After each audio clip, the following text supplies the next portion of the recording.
Hi, welcome back Deepu ಮಂಜು. ಇವತ್ತು ಮೊದಲನೇ ಶ್ರಾವಣ ಶನಿವಾರ. ಮನೇಲಿ ಪೂಜೆ ಮುಗಿಸ್ಕೊಂಡು ಆಂಜನೇಯ ದೇವಸ್ಥಾನಕ್ಕೆ ಹೋಗಿದ್ದೆ. ಅಲ್ಲ ಆಂಜನೇಯ ದೇವಸ್ಥಾನದಲ್ಲಿ ಸ್ವಲ್ಪ ಹೊತ್ತು ಕುತ್ಕೊಂಡು ಪ್ರಸಾದ ಕೂಡ ಕೊಟ್ಟು ತೊಗೊಂಡು ಮನೆಗೆ ಬಂದ್ವಿ. ಇವತ್ತು ಟಿಫನ್ನು ರಾಗಿ ರೊಟ್ಟಿ ಮತ್ತು ಕಾಯಿ ಚಟ್ನಿ ಮಾಡ್ಕೊಂಡಿದ್ವಿ. ತಿಂದುಬಿಟ್ಟು ರೆಡಿ ಆಗು ಅಂದಿದ್ದೆ. ಸಿಕ್ಕಾಪಟ್ಟೆ ಫುಲ್ ಖುಷಿಯಾಗಿ ಹೋಗ್ಬಿಟ್ಟು ರೆಡಿ ಆದ ನನ್ನ ಮಗ. 2 ದಿನ ರಜೆ ಇರೋದ್ರಿಂದ ಊರಿಗೆ ಹೋಗ್ಬೇಕಾಗಿತ್ತು, ಅದಕ್ಕೆ ರೆಡಿ ಆದ್ವಿ. ರೆಡಿಯಾಗಿ 3 ಜನನು ಊರಿಗೆ ಹೋಗ್ತಿದ್ದೀವಿ. ಹೋಗೋ ದಾರಿಯಲ್ಲಿ ಸಿಕ್ಕಾಪಟ್ಟೆ ಟ್ರಾಫಿಕ್ ಇತ್ತು. ಇವತ್ತು ಇಂಡಿಪೆಂಡೆನ್ಸ್ ಡೇ ಆಗಿರೋದ್ರಿಂದ ಸಿಕ್ಕಾಪಟ್ಟೆ ಟ್ರಾಫಿಕ್ ಇತ್ತು. ಅದನ್ನೆಲ್ಲ ದಾಟ್ಕೊಂಡು ಊರಿಗೆ ಹೋಗೋ ಅಷ್ಟೊತ್ತಿಗೆ ಟೈಮ್ ಆಗೋಗ್ಬಿಟ್ಟಿತ್ತು. ಹೋಗೋ ದಾರಿಯಲ್ಲಿ ಕ್ಲೈಮೇಟ್ ಅಂತೂ ಫುಲ್ ಚಿಲ್ಡ್ ಆಗಿತ್ತು. ಬಿಸಿಲು ಇಲ್ಲ, ಮಳೆನೂ ಬರ್ತಿರ್ಲಿಲ್ಲ. ತಣ್ಣಗೆ ವಾತಾವರಣ ಸಿಕ್ಕಾಪಟ್ಟೆ ಚೆನ್ನಾಗಿತ್ತು. ನಮಗೆ ರಜಾ ಸಿಕ್ಕಿದ್ರೆ ಸಾಕು, ನಾವು ಊರಿಗೆ ಬಂದ್ಬಿಡ್ತೀವಿ. ಬಂದು ಸ್ವಲ್ಪ ಹೊತ್ತು ಫ್ರೆಶ್ ಅಪ್ ಆಗಿಬಿಟ್ಟು ನೆಕ್ಸ್ಟ್ ನಾವು ಬಂದಿದ್ದೆ ನಮ್ಮ ಹೊಲದ ಹತ್ರ.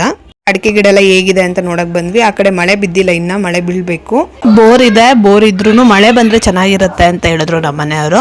ನವಿಲ್ಗರಿ ಸಿಕ್ತು, ಅಲ್ಲಿ ತಗೊಂಡು ಈಗ ಮನೆಗೆ ಹೋಗ್ಬೇಕು. ಹೋಗೋಕ್ಕಿಂತ ಮುಂಚೆ ಅಲ್ಲೇ ಸ್ವಲ್ಪ ಕುತ್ಕೊಂಡು ಹೋಗೋಣ ಅಂತ ಕುತ್ಕೊಂಡ್ವಿ. ನನ್ನ ಮಗ ನನಗೆ ದೃಷ್ಟಿ ತೆಗಿತಾ ಇದ್ದಾನೆ. ಅದೆಲ್ಲಿ ನೋಡಿದ್ನೋ ಏನೋ ಗೊತ್ತಿಲ್ಲ, ದೃಷ್ಟಿ ತೆಗಿತಾವನು. ಇವಾಗ ತಗೊಂಡು ಮನೆಗೆ ಹೋಗ್ತಾ ಇದೀವಿ. ಅಪ್ಪ ಮಗನ್ ಬಿಟ್ಟಿರಲ್ಲ, ಮಗ ಅಪ್ಪನ ಬಿಟ್ಟಿರಲ್ಲ. ನನ್ನ ಮಗನ ನನಗಿಂತ ಅವ್ರ ಅಪ್ಪನ ಕಂಡ್ರೆ ಜಾಸ್ತಿ ಇಷ್ಟ.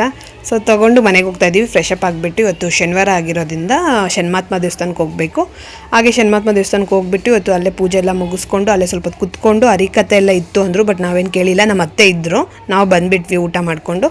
ಅಲ್ಲೇ ಊಟ ಕೂಡ ಕೊಟ್ಟರು, ತಿನ್ಕೊಂಡು ಮನೆಗೆ ಬಂದ್ವಿ ನಾವು. ಇದು ಇವತ್ತಿನ ಮಿನಿ ವ್ಲಾಗ್ ಆಗಿರುತ್ತೆ. ವಿಡಿಯೋ ಇಷ್ಟ ಆದರೆ ಲೈಕ್ ಮಾಡಿ, ಶೇರ್ ಮಾಡಿ, ಹಾಗೆ ನಮ್ಮ ಚಾನಲ್ನ ಸಬ್ಸ್ಕ್ರೈಬ್ ಮಾಡ್ಕೊಳ್ಳಿ. Thank you.